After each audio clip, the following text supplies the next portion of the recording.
Okay, I would say let's get started. Again, a wonderful good afternoon and welcome to the Dynamics 365 and Power Platform webcast, or how we are calling it, a special interest group. We have three presenters today.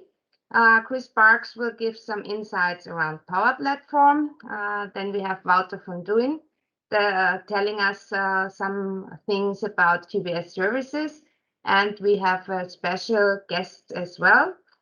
Chris will tell you more about that. Comment. If you have any questions or remarks, please use the chat functionality. We are recording this webinar, and afterwards we are sending out the presentation as well as the recording. We also ask you to fill out a survey. I have to apologize. The marketing automation sent it already this morning, but it's related to this webinar. So please, after the webinar, take the survey. That's it from my side. I directly hand over to you, Chris. Excellent. Thanks, Ursula. And hello, everyone. Thanks for taking the time to join us once more. And the last Friday of the month. Appreciate it's late in the week, it's late in the month. But we've got some, and we hope, excellent content for you today. We're going to start off, we're going to make a slight change from the agenda from last month. We're not going to do the partner showcase today. We are going to do a quick executive update from Wouter van Duin on the QBS side. We're going to cover off some of the QBS services that we have, really about kind of helping you move forward as businesses. We're going to do a conceptual overview. So we've been doing some investigations into Dataverse and Business Central synchronizations, how that hangs together. Is it better together? What are the things that you really need to look out for and think about? So I'll be covering some of the basics thereof. That's very much a kind of a level 100 high level get started. I'm delighted today that we have Mark Christie from Proximo 3 joining us. We've decided to cut the partner showcase. Mark's going to spend more time helping with a session called Demystifying Dynamics Marketing. Mark's going to do 20 minutes, plenty of questions. I'm sure there will be after that also.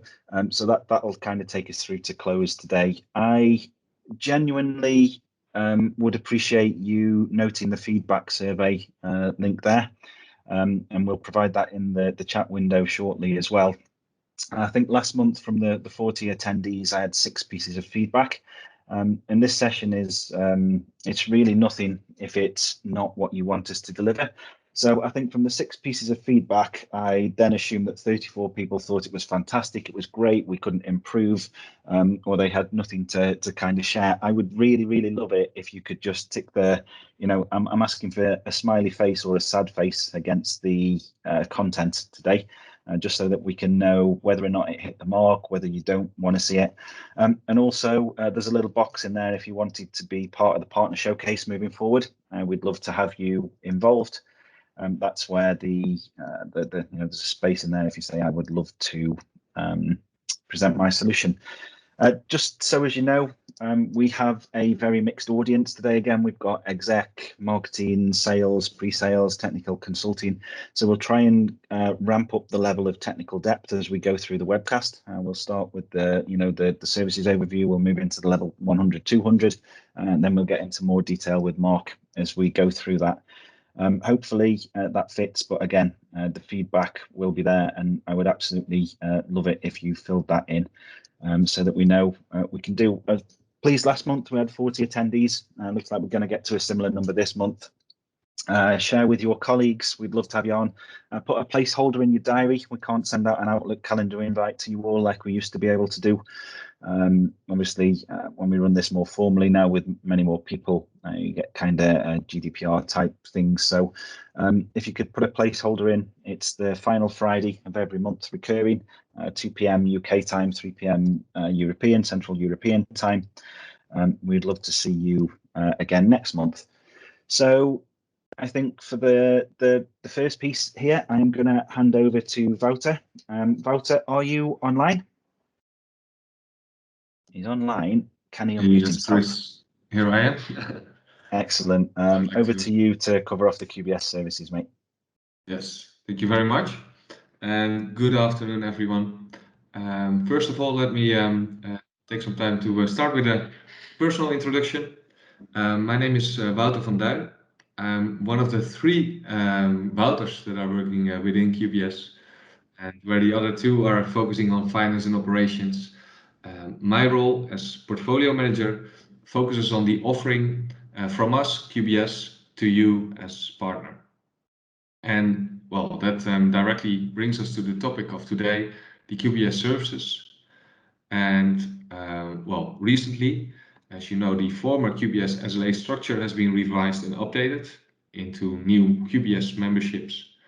And by doing so, we've simplified our membership options. We've also increased the flexibility for you as partner within the membership and also restructured the QBS service portfolio. But that improvement is not the goal on its own, because the ultimate goal is to increase the overall impact that the collaboration with QBS has on your day-to-day business. Because at the end of the day, we are only successful if you as partner are successful in your business. Let's start with the memberships. And as you all know, we currently have introduced the Foundation, Advanced and Premium membership. And these represent three levels of engagement. The memberships themselves consist of a generic part, but also of a flexible part, represented by services funds. And these services funds can be used to complete the offer with QBS services, the topic of today. The membership itself, it consists of generic items applicable to each partner, so the different levels of partner support during ordering and provisioning, the news and events and involvement into the QBS network, and also order and supply tooling, of which in this call I certainly want to point out the cloud tools like the Cloud Partner Panel, a tool that you might already be familiar with. If not, reach out to Chris or to myself, and we will give you some homework for the weekend, because this tooling I think is really interesting if you seek for opportunities to increase the overall efficiency of your implementations and monitoring activities amongst your customers. But the topic of today is in the lighter grade of blue. It's about the services. In the membership, you have an amount of service funds to spend across this portfolio, which is categorized in three main categories. Readiness, that's everything that we offer to make sure that you as partner have the right knowledge and skills to go out to customers, to sell the product, to implement the product, and to make customers happy. Business acceleration, which is intended to well, jointly work with partners to expand their business, and also technical enablement, which is there to well, overcome technical challenges that you might face, but also help you to scale on that level and have a better impact. First of all, the readiness offering, starting with the Ready to Start program, one of the well, crucial elements in our portfolio. It's a program that is all about enablement for salespeople, consultancy people, and developers in your organization to make sure that they are familiar with the products, are able to sell them, but also are ready to go through the Microsoft exams and actually prove that the right expertise level is there. Another element in the program is also that we really want to support you during your first implementation or building up a first practice in well, one of the three fields or areas, product scopes, I would say. First of all, we have Ready to Start for Business Central. The second Ready to Start program is focusing on Dynamics 365 CRM, which includes also a bit of Power Platform, because we think you cannot do CRM without proper knowledge of Power Platform. And the last track is focusing more lightweight on Power Platform, which is also interesting for existing partners in Business Central or Dynamics domain who want to expand and learn more about Power Platform. Secondly, an important item in the overall offering is the QBS Academy. Already as part of the QBS membership, each partner is granted access to the Academy and can consume as many on-demand content that is in there. Think about e-learning tracks, videos, other materials that are available, exclusively to QBS members. But once you are a QBS member, you can consume as many materials you would like. Secondly, also in the Academy, we offer certain virtual classroom trainings, boot camps. We also give you the opportunity to sign up for the Microsoft exams, and we also offer ISV trainings, specifically focusing on relevant ISV solutions. These are the typical elements in the Academy that are not on demand and freely available, but that you can use your services funds to get yourself or people in your organization to apply for these trainings. If you look to business acceleration, again, 2 elements. The Take the Lead program, which is a lead generation service, but not just a lead generation service, I would say. It's on demand. You can start with it today, tomorrow. But the main focus is that we offer sales qualified leads. Not just plain leads, not people who just registered or filled in a form or whatsoever. No, we've actually spoken with these leads, we've qualified them, and our business software consultants are doing that, not from a central location or a call center somewhere in Bangalore. No, they really have a regional focus. They speak the language of that country. They know people in that specific region. And therefore, the overall quality of the lead is higher, I would say. A positive ROI with this service is quite easy to achieve because you basically need 1 winning deal per year to have a positive ROI on the Take the Lead program. And the pricing models, we can offer it as a subscription per month, but also we offer it as a fixed fee per SQL. Then the other element is the business strategy workshop. Consists of 4 interactive sessions with you as partner, but hosted by a QBS executive, someone with years of experience in the market.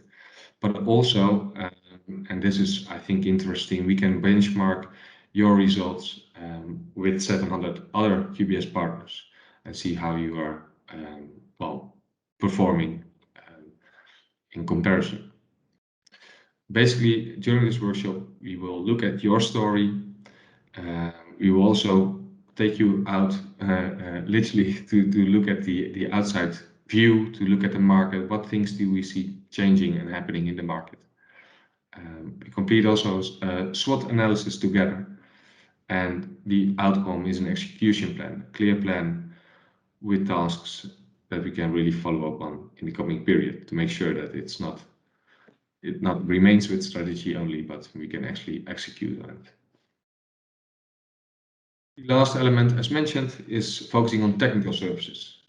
That starts with upgrade services, maybe less relevant to this target audience, more focusing on the Business Central Navision partners, the updated partners, I would say, since they still face challenges moving on to cloud solutions. Hosting is also related to that, and I think where it becomes relevant to the majority of Dynamics and Power Platform partners, that's where we focus on development services, where we can help developing IP, but also Power Apps. And this is interesting, we can help you to create your own Jumpstart template. And Jumpstart templates are used in combination with the Cloud Partner Panel to make sure that you can significantly increase the speed of implementations. Then last box over there is the Bts Consultancy. And that basically means that we have an in-house team of partner technology strategists, people who are experts on the field of Business Central, of Dynamics CRM, Power Platform, but also on integration with ISV solutions, for example. and well, they can help you to assess the relevance and impact of new developments in the Microsoft Business Applications domain, and they can also give you tailored guidance on upgrade projects, but also especially in development projects. So, can I do this in a Power App? What's the best way to start this project? What risks do we need to address up front? And this is something that, well, we can help you as partner to leverage from the experience that we have with so many other partners that we support on this topic. So those were the technical services. And this is a really short catch-up on the QBS service portfolio.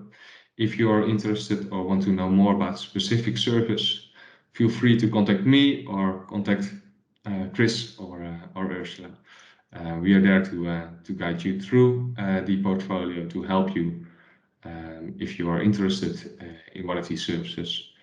And overall, and that's also something I want to close with, from my perspective and from my role as portfolio manager, I would always be open to receive feedback from you about the relevance, about which services are appreciated, and more interesting, which services you are missing and you would like to investigate with us. So thank you for your attention for now, and I hand over back to Chris. Thank you, Wouter, for that. I think it's really interesting there, obviously, with the level of services that we've got. And this is where it comes back to feedback on these sessions. Again, if people want the PTS team on and they want something very specific from a topic, we can ask for that. But thanks for the overview there. I appreciate you taking the time to do that for us. Okay, and moving on to next section today. This is where I am going to cover off something very high level around Microsoft Dataverse and Business Central. It's been on my mind for a while now. You know, are the two things better together? Will they work seamlessly? How does it all kind of fit? And from my investigations, I've started looking into those things. I think the first thing that I found out is that there are two ways of integrating data between Business Central and Dataverse. And you've got the synchronization tools available out of the box that come with Business Central, or the alternative option is to set up and configure virtual tables, and that requires knowledge and use of the Business Central APIs. I'm not going to go into the code, the development side today. We're just going to take a look at the sync tools that are available out of the box. So I'll cover off the basics, the really simple things that could show you how to get started. We'll cover off connecting, we'll cover off synchronizing. I'm not going to go into any technical depth about permissions, credentials required for the users. I will tell you what gets set up by default. When it comes to data coupling and all of the records, again, we're not going to go into the whole piece around integration scenarios. But I have also, you know, just from starting to investigate this, there's some high-level gotchas and things that you just need to be aware of, and how flexible it is when you can get started, how you get started. And we'll just go through those things today. So I think before you begin testing this type of thing out, you're going to need to be able to create Power Apps environments. You can do that using your internal use rights for Dynamics 365 customer engagement. Microsoft still have the D365 CE internal use rights. It's available from Maps or Microsoft Action Pack subscription upwards. If you don't have an Action Pack subscription, you don't have a silver or gold competency. I know it's unlikely for the people on this call. You can also create trial environments in Dataverse, and they'll last for 30 days. The challenge there is that you would always need to trash and recreate them. If you are using your internal use rights already in production, then you can procure additional storage. Or if you've got a minimum of 1 gig database free, you can create a new environment within Power Apps, the Admin Center Power Apps. And you can use that to kind of test out integrations. I've been pretty much creating, trashing, deleting, recreating these environments without too much trouble. It has to be said, every so often things do seem to go slightly awry. and an environment reset, or removal of the company that I was doing the testing with in Business Central and creating a new test company, and synchronizing that generally gets it to kind of work for me. So data can be figured. I think if we look at the sort of the slides here now, it can be configured to sync to or from one app to another. So that's termed either unidirectional, or in both directions. Obviously, that's termed bi-directional. Microsoft say this happens in near real time. It's really interesting. I have no idea what near real time is. I just know that it appears shortly after the data's gone in. I guess there's the kind of the back end job processing time and things that need to be taken care of. When we look at the setup of this, you'll see the tables in the fields listed as bi-directional, obviously, but also from integration table or to integration table. And this defines either both ways or in which direction the setup is configured to sync. By default, the synchronization, the base sort of integration synchronization solution, it's got a set of standard tables for common scenarios. You can also create custom tables specific to your needs or your customers' needs, probably more importantly. All that gets set up from the integration table mappings page. From a security roles and an access perspective in Business Central, the base integration solution adds the required roles and the access levels to the user accounts for the integration. It creates the tables needed to map Business Central company data to business unit in Dataverse, which is kind of key. There's some differences there in ownership of records, responsibilities. There's actually a really good article about that on the Microsoft Doc site, about how you can configure that. When you do the initial setup, I learned that it requires an admin user account valid within Dataverse with the system admin security role, but it's only used once during setup. It's not needed after the solution's imported, because it creates the integration basically creates a user account that's specifically created for integration. There's an integration admin and there's an integration user role also created, and that manages the connections basically and allows users to access the synchronized data. So I'm going to do a kind of a quick walkthrough on this now. I think the key to it is you use the search bar to find the Dataverse connection. The Dataverse connection setup it's an admin option. You then need to specify the environment URL to connect to. Business Central, it's quite helpful when it comes to correctly formatting the link. It's always removed the spurious / in front for me. You just need the main environment URL to begin with. I think the key to it on the little enable tab there, be sure to enable the sync, otherwise not much will work. So if you don't check that enable box there, you're not going to get much further when it comes to creating and setting up the Dataverse connection. So it takes a few moments, I think it's fair to say, but then it should connect, providing you're giving it the right credentials, the admin permissions that are required, and it should return then details to the integration solution settings fields. It'll tell you the Dataverse version that's in there. It'll let you know if it's checked, whether or not it can connect successfully. You can do that from the top, just by testing the connection there. You should get a nice OK from the menu, and if that's all there, you are kind of good to go. And the next step then becomes checking and setting up the integration table mappings for all of the tables that are included by default out of the box in the integration. So from the integration submenu into integration table mappings, and you can see there's a few other things on there that are available as options, but that's your starting point. The customer, vendor, and contact tables all default to bi-directional. So that's two-way synchronization in between Business Central and Dataverse. Currency defaults to integration table, which basically is saying that you are pushing it from Business Central into Dataverse, and then payment terms, shipping method, shipping agent default to from integration table.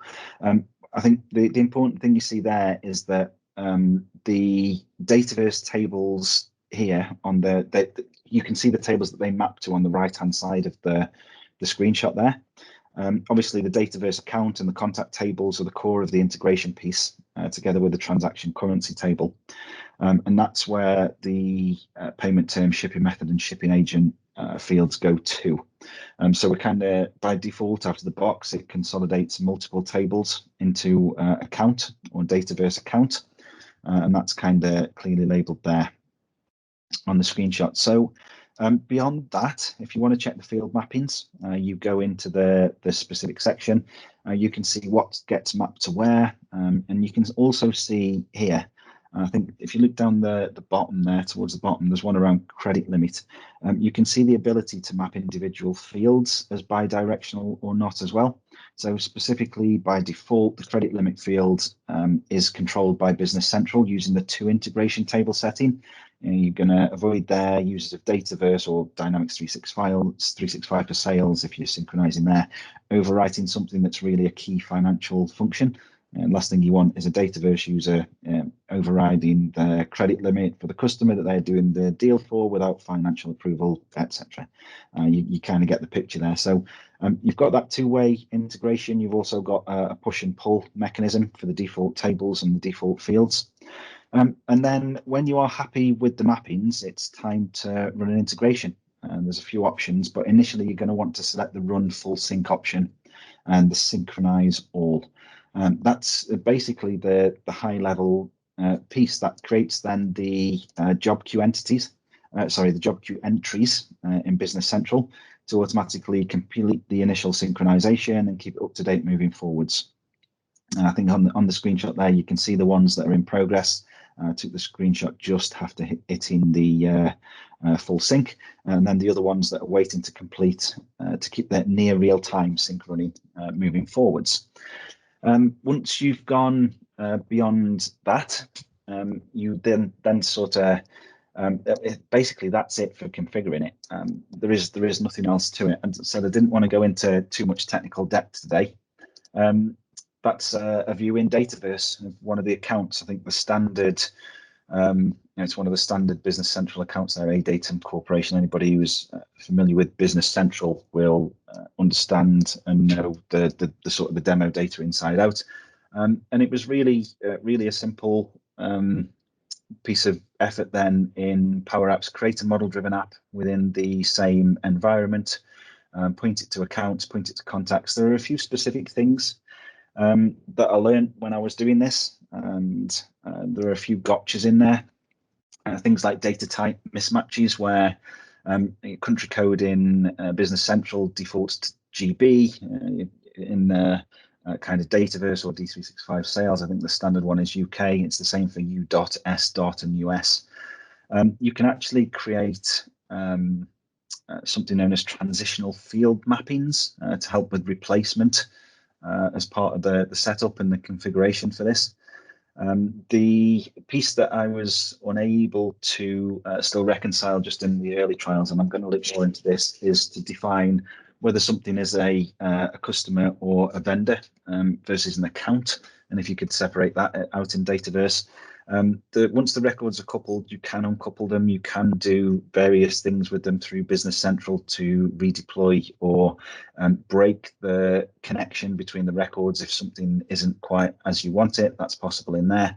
And I think the biggest thing that I learned around the data synchronization is whether or not you're multiplexing. And there's different ways and means around this.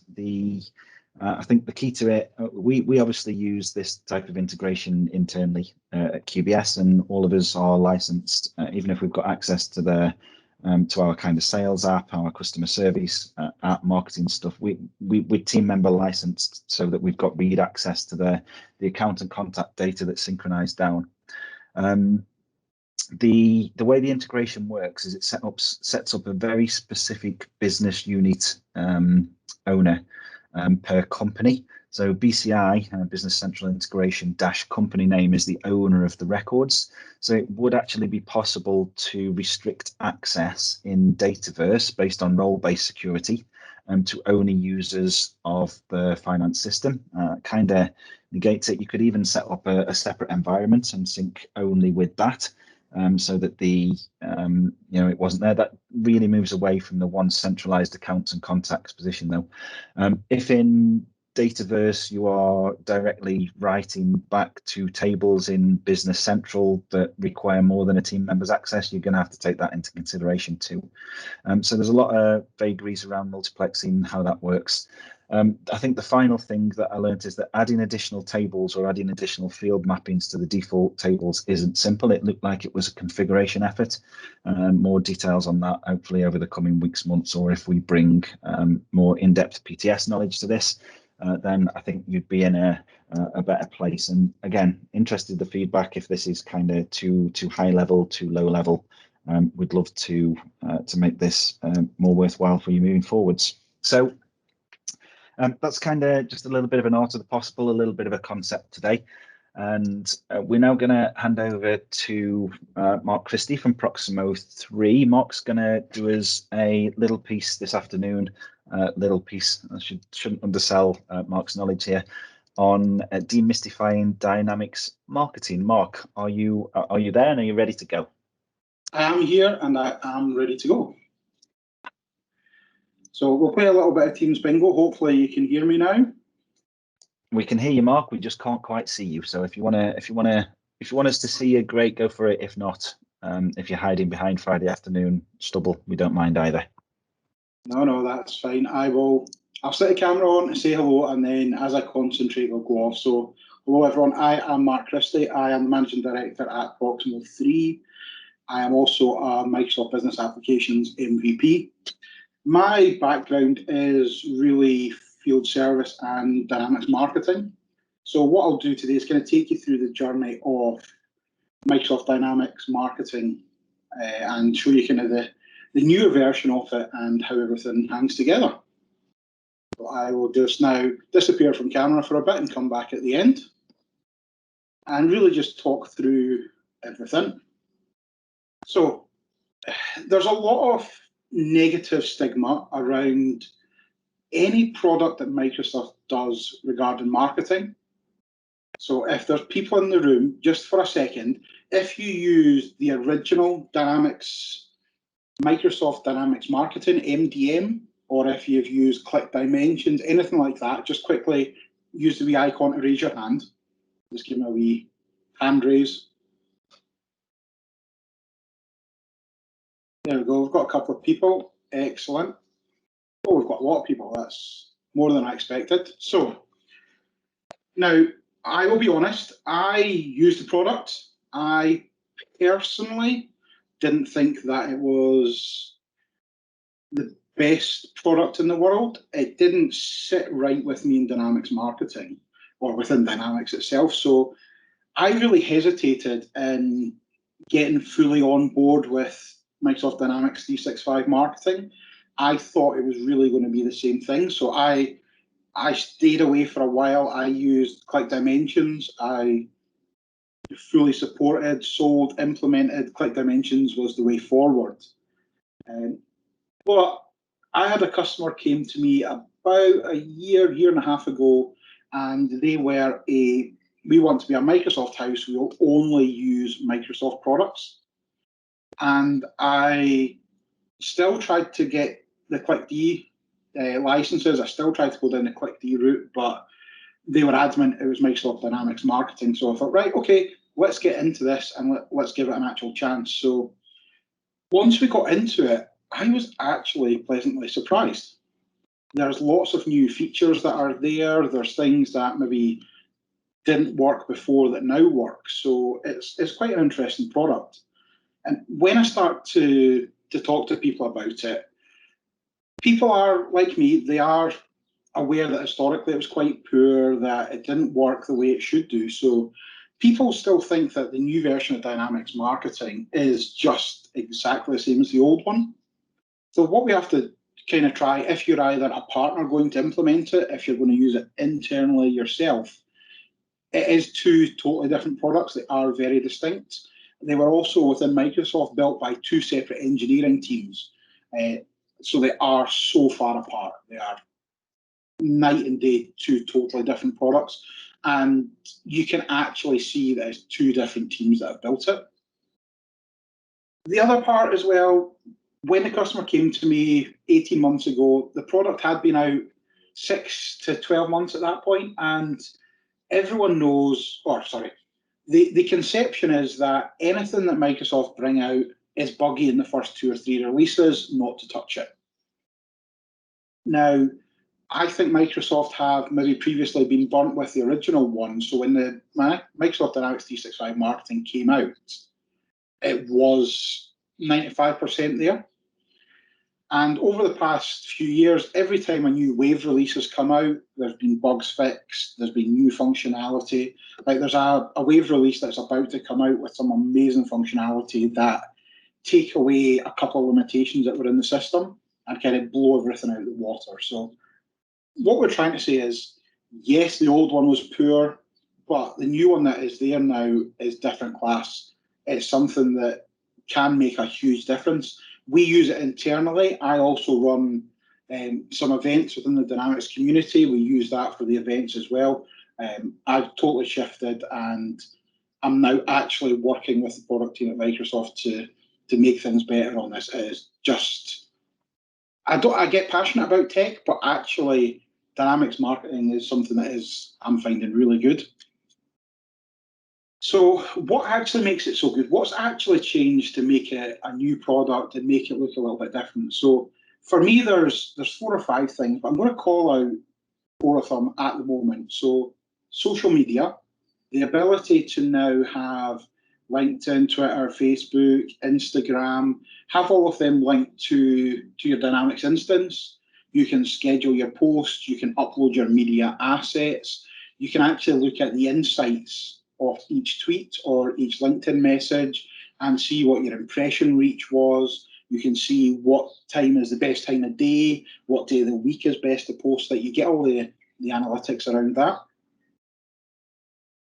Now, when I mentioned earlier, I do run events, so things like Scottish Summit, any of the Scottish user groups. Again, historically, it has been cobbled together systems to do that. So we actually ran Scottish Summit 2021, the event side of things, through Dynamics marketing. I didn't know how mature the product was because it was a bolt-on that came towards, I think it was the latter part of 2020 that came out. Everything on that is fantastic. So things like being able to manage your speakers, manage your hotel rooms, your sponsors.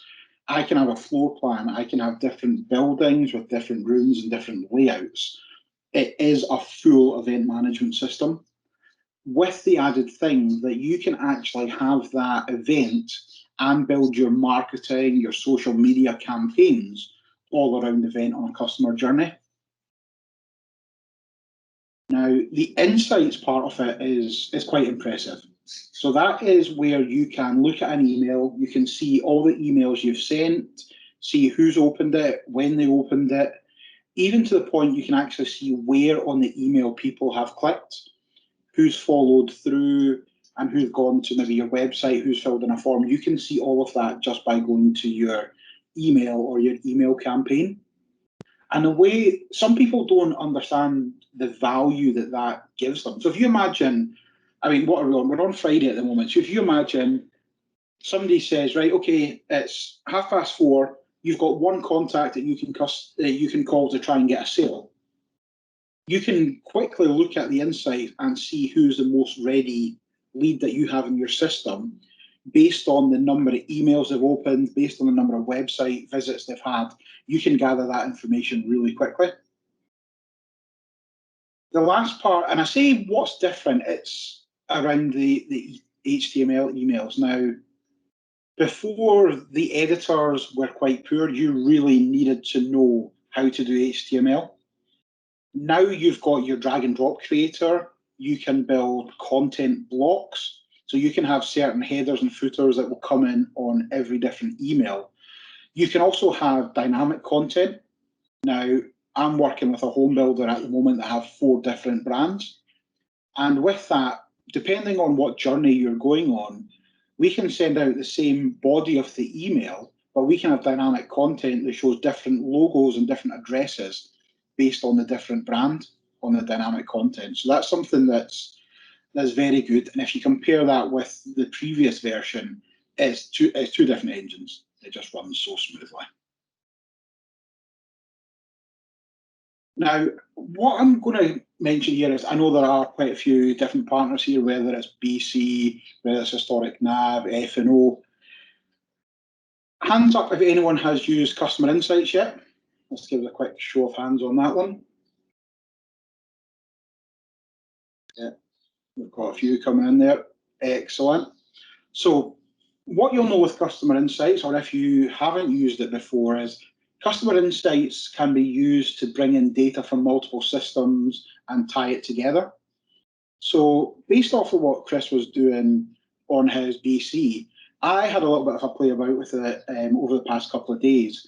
And I can now set up Customer Insights, tie it to my Dynamics Marketing, tie it to either an ODBC connection for an on-prem Business Central or a API request through BC. And I can pull data into two systems, and I can build what's called a marketing segment. The marketing segment is basically your old mailing lists. And the good thing about that is I don't have to then pull data from Business Central. I don't have to pull it all the way through to Dynamics to build that segment. I can build a segment based on Business Central and CE in Customer Insights. I can also then bring it in from other sources as well. So if I maybe have a website, I can bring in who's registered on the website, or if I have an offline visit record, I can bring that data in. And that's just the different sources of data.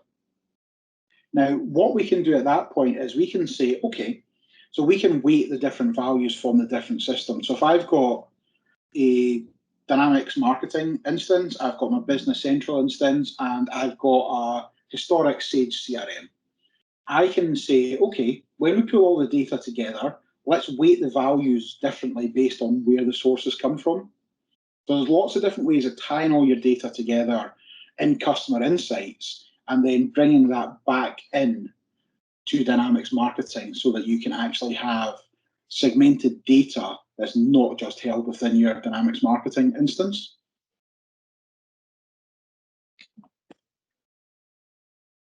Now, this is where the fun starts, and I've got about 10 minutes worth of slides, and then I'm going to do a rapid build to show people how quickly and how engaging Dynamics Marketing is.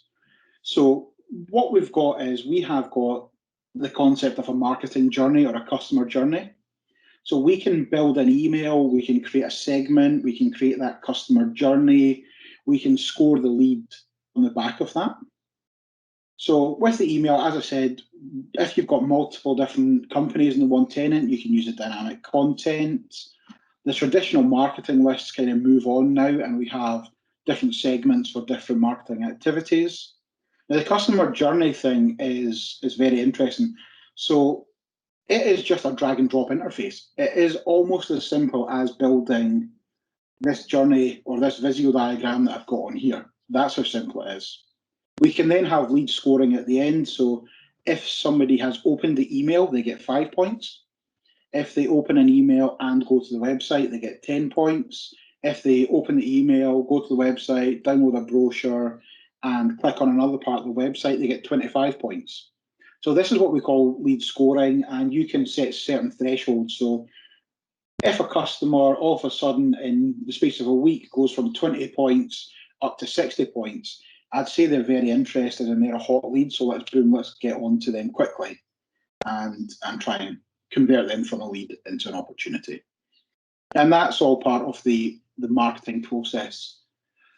One thing that I would say is a lot of the companies I have been working with are very siloed in their approach to marketing.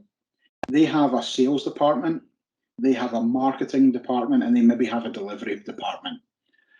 I spend a lot of my time not looking at the technical side of things, but looking at the business process around how can you tie your marketing qualified leads to your sales qualified leads, your prospects, your suspects, and tie all of that together to make one full business process, because the sales and marketing process does tie itself together quite well. And we will talk about everyone's favourite part, which is licensing. So I might get Chris just to field any questions on that one. But I'm going to be honest on the licensing models and give you sort of my take and where I feel the customers are either giving me pushback or are quite happy with that. So if you are a partner and you have got your action pack, you get customer engagement licenses. So you will get 5,000 contacts free. And the way that Microsoft Dynamics Marketing works is you're not paying for users. What you're paying for is number of contacts. So you can say, okay, I have got, in this instance, I've got 32,000 marketing contacts. So that's how many licenses I've purchased. So I can have those many marketing contacts in the system. Now that is if you have your action pack, because you still have the customer engagement licenses. If you are looking at customers who don't have those licenses, you will need to pay for a server license. And that server license comes in two flavors. If they're not using any Dynamics products at all, you have to buy Dynamics 365 Marketing, and that's about £1,100 per month, which gets you 10,000 contacts. If you have any Dynamics application licenses, you need to have 10 of them, and that will give you the equivalent licenses and another 10,000 contacts.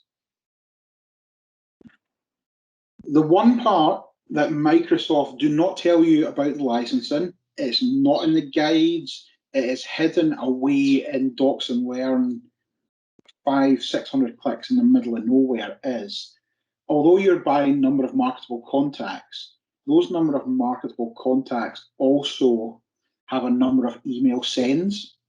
So the way it works is for every, now let me just double check this one to make sure, for every contact that you have, you can send them 10 emails. So if you've got 5,000, or in this instance, you've got 10,000 contacts, you can send 100,000 emails per month.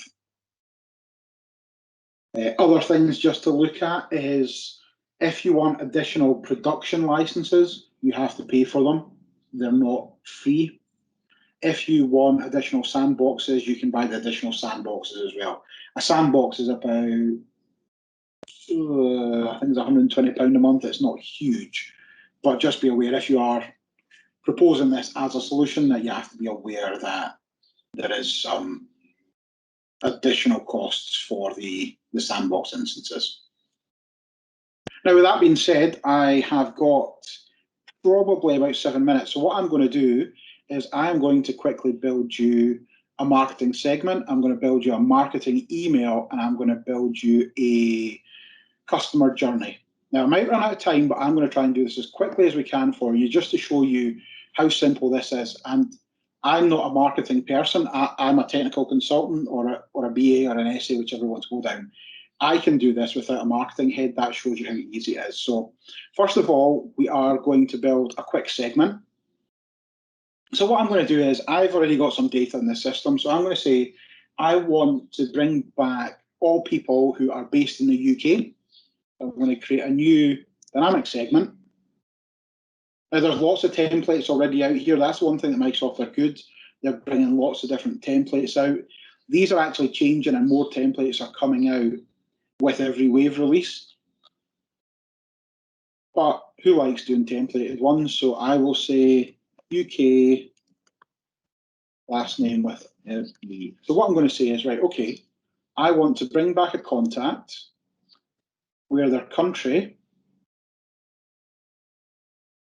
is United Kingdom, and their last name begins with a B. Now, yes, this is very basic, I know, but it just gives you the idea of how quickly we can do this. If you want a quick mail shot. Now, if we're pulling information from BC, it could be something like, okay, bring me back all customers who have previously bought this product but have not bought it in the last 10 months. We can do things like that. So as long as the data is in the system, we can build a segment based off of that.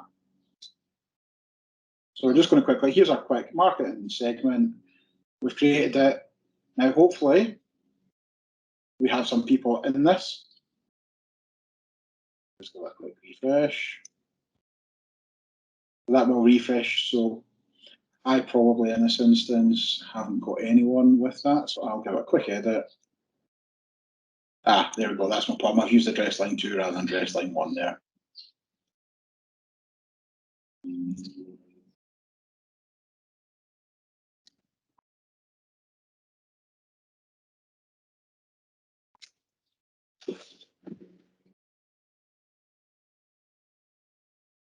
So that will come back in a second. While it's doing that, what I'll do, there we go. So we've got 35 people based in the UK with that information. So that's us created the segment quite quickly. Now what we're going to do is we're going to create an email. Now what you can do is you can upload all of your assets. So we can have all of our assets uploaded, ready to go. Lots of different templates. They're all here. Again, we don't like a template, so we'll just go with a quick win. So I'm going to drag an image header. I'm going to say, right, okay, this is the image that I'm going to use. I can look at my library.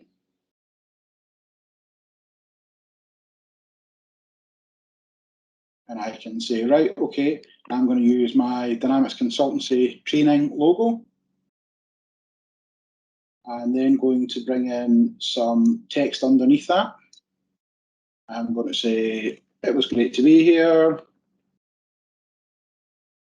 Again, we're just doing this quickly. There's no rhyme or reason to it. We're just showing how things can be done as quickly as they can.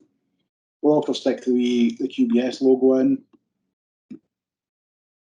So there's other things we can add in, text, images, buttons. So let's just add a button. And for that button, we will say, we'll send people to the Proximal website.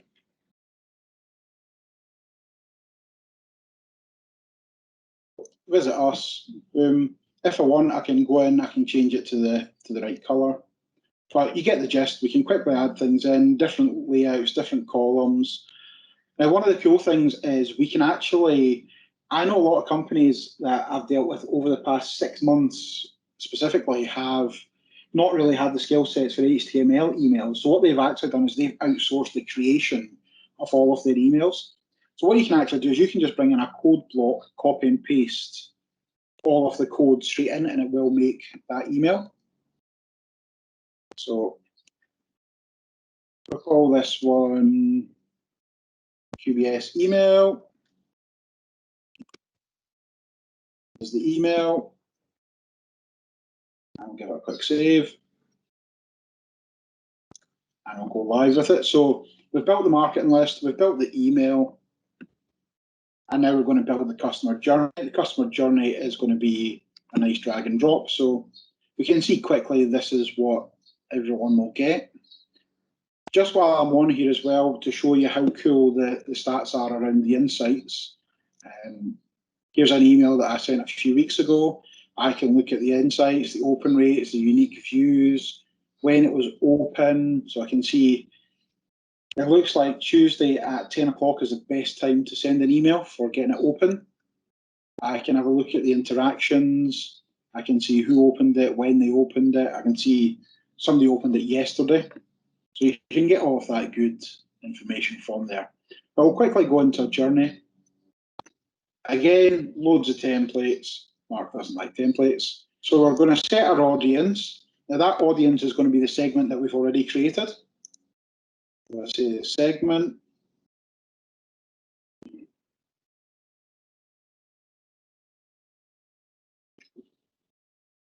There we go. So the segment is UK last name B. That was one that we created. Now we're going to start our journey. So what we can do is we can now start to add information in here. So we can say, okay, I'm going to, at this point, send an email. So if somebody in the UK with the last name of B, I'm going to send them this email that I just created a moment ago. So that's the QBS one, and we can preview it. So this is the start of us building our journey. And what we can say is, wait for 1 day. and then give them a follow-up phone call. And we can select a template. So that's a lead follow-up. So we can say, right, okay, if your name is B, your last name starts with B, and you're in the UK, send an email, wait for a day, and have a phone call. Now, this phone call will go into the relevant queue of who needs to pick it up. We can have if and then statements. So if they answer, then they go on to the next stage. If they don't answer, we'll create a new phone call activity. So if they answer, then create lead, LinkedIn campaign. We can also have some custom channels. So that would be things like send out a form, any sort of omni-channel, channel integration framework. We can start to code that in there. And if they're going to any events, we can do that as well. So that's us quickly building a customer journey. I'm going to save it. I'm not going to put it live because then everyone will get a random email from me. And what we will do is we will now flick back to the tiles, to the slides. Let's see how I can do that.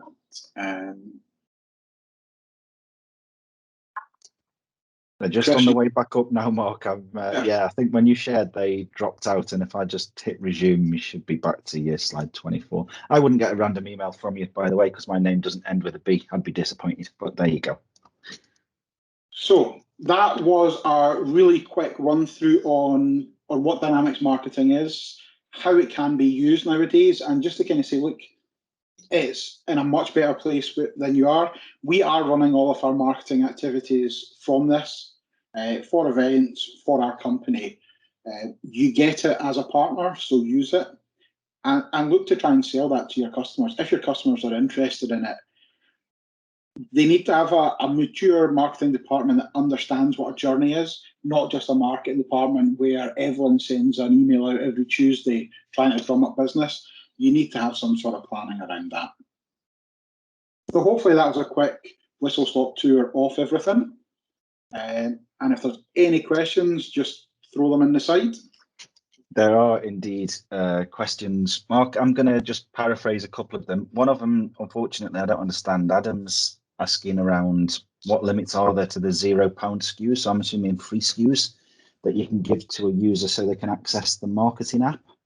Yeah, so that is just a SKU to access the app itself. It doesn't come with any of the actual email sends. It's literally just access to the app. Yeah, okay. I think the one thing I will clarify, non-production instance list price from Microsoft in the UK is $188.50. Most people on the call are UK based. So that's the Microsoft list price. I think you mentioned licensing 565.60 per tenant per month, which is 10,000 contacts. Additional production instances 377.10. And if you don't have Dynamics 365 sales or customer service, the initial 10,000 is basically double 1131.20. So looks kind of expensive. Obviously, there's price breaks the more contacts you go up as well. There's a more technical, in-depth question from Peter Walker. So you got that one? Yeah. Basically, so Peter, if somebody opts out, they don't become a marketable contact anymore. Now they will stay in, so it refreshes every month. So there'll be a marketing contact for that month that they unsubscribe, but the next month it won't count. And has that changed, Mark? Is that has it always been that way? Do you know, or is that something that they changed? Since they actually started showing the quotas, that has changed. Right, great stuff. So Peter, you were right originally, and you now know the fact that that's changed. Any more questions coming through on the chat, either for me or for Mark or for Wouter, of course? No, and we are on time. So I think the last thing that I'm going to do just before we wrap, I really would welcome feedback. And if you can take 2 minutes of your day as you log off now to click that link, Ursula's popped it in there, I popped it in there at the exact same time. We really would value, was this what you wanted? Do you want to see something different? Tell us. and then smiley face, middle of the road, sad face for the content that we covered today. Just Adam's qualifying his question here. He says, if the business has purchased marketing, there is a free SKU that can give access. Can we give that to all business users? Yes, you can do, yeah. So as long as you've got the main marketing SKU, you can add the additional one and add them to individuals. However, the individuals using Dynamics Marketing, for some reason, don't actually need to have the SKU to be able to access it, as long as they have the correct security role. Now, Okay. I think, I mean, I don't see what that SKU actually does other than sits there. Yeah, it sounds like it's pointless if it can be done via security roles, and there's no need for a SKU anyway. It's good stuff. Thanks for that, Mark. So, well, that wraps it up, everybody.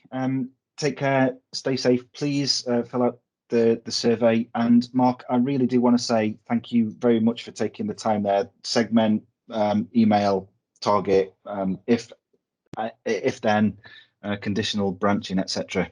Really fantastic. Final question I get, and yeah, Adam, it was a little bit strange to get that. Final question from Roger: how can we access a recording of the webcast? We will get a follow-up mail out with a link in. It'll go onto the YouTube channel just as soon as we get chance. Thanks everyone. Thanks for taking the time to join today. Looking forward to seeing you all next month.